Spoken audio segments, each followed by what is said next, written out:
بسم اللہ الرحمن الرحیم۔ السلام علیکم۔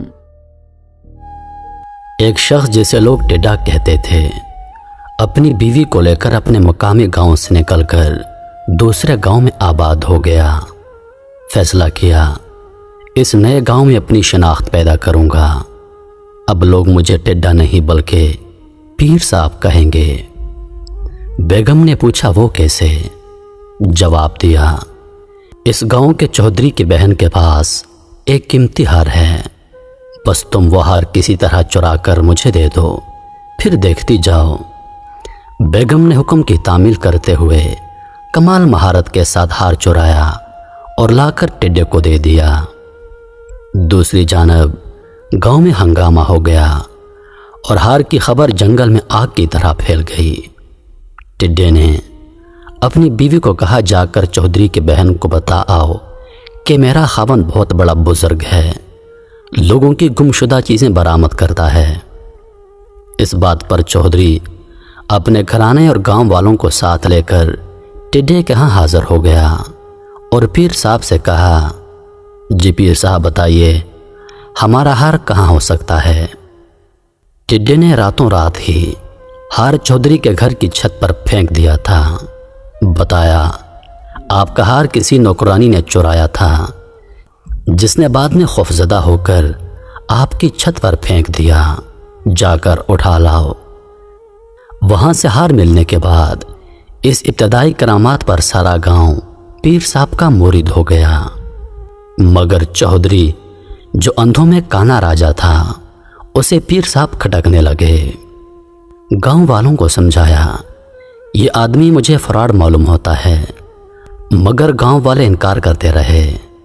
چودھری نے پیر صاحب کو ایک اور آزمائش میں ڈالا، مگر خوش قسمتی سے وہ اس آزمائش میں بھی کامیاب ہو گیا۔ لوگوں نے چودھری کو سمجھایا اب بس کرو، بزرگوں پر شک نہیں کیا جاتا۔ چودھری پریشان ہو گیا اور عہد کر لیا جو بھی ہو میں اس پیر کا بھانڈا پھوڑ کر ہی چین لوں گا۔ آخر ایک دن چودھری نے اعلان کیا کل کھلے میدان میں تمام گاؤں والے اکٹھے ہوں گے، اگر پیر صاحب نے بتا دیا کہ میرے ہاتھ میں کیا ہے تو میں تمام لوگوں کے سامنے پیر صاحب کے ہاتھ پر بیعت ہو جاؤں گا۔ سب لوگ پیر سمیت میدان میں پہنچ گئے۔ چودھری گھر سے نکلا تو سوچتا رہا ہاتھ میں کیا پکڑا جائے۔ اچانک اس کی نظر ایک ٹڈے پر پڑ گئی۔ اس نے پکڑنے کے لیے ہاتھ بڑھایا تو وہ پھدک گیا۔ دوسری مرتبہ ہاتھ بڑھایا پھر پھدک گیا۔ تیسری دفعہ اس نے ٹڈا پکڑ کر اپنے ہاتھ میں چھپا دیا۔ چودھری مجمع میں پہنچا اور سوال کیا بتاؤ میری مٹھی میں کیا ہے؟ اس سے پہلے کہ پیر صاحب جواب دیتے پیر صاحب ایک گہری سوچ میں پڑ گئے۔ اسے اپنی شامت نظر آئی۔ 2 بار تو جیسے تیسے بچ گیا تھا، مگر اس بار اس کا بچنا ناممکن تھا۔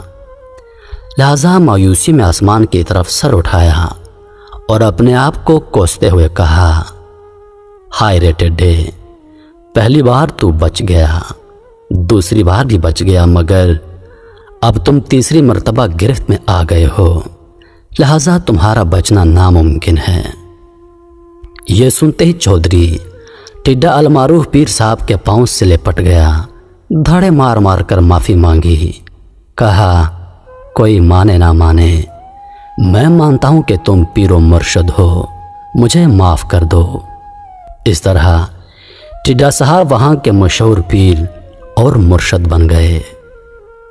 میرے عزیز دوستو، کہانی سنانے کا مقصد ہے کہ آج کل ہمارے معاشرے میں یہ ناسور اتنا زیادہ ہو چکا ہے جس نے ہماری نسلیں برباد کر دی ہیں۔ میرے عزیز دوستو، اللہ کے ولی، اللہ کے دوست اور سچے پیر اس دنیا میں موجود تھے، دنیا میں موجود ہیں اور قیامت تک دنیا میں موجود رہیں گے، لیکن کچھ فراڈ لوگ یہ لباس اوڑھ کر اس معاشرے کو بدنام کر رہے ہیں، اس معاشرے کے لوگوں کے ساتھ کھلواڑ کر رہے ہیں۔ ہمیں چاہیے کہ ہم ایسے لوگوں کی شناخت کریں۔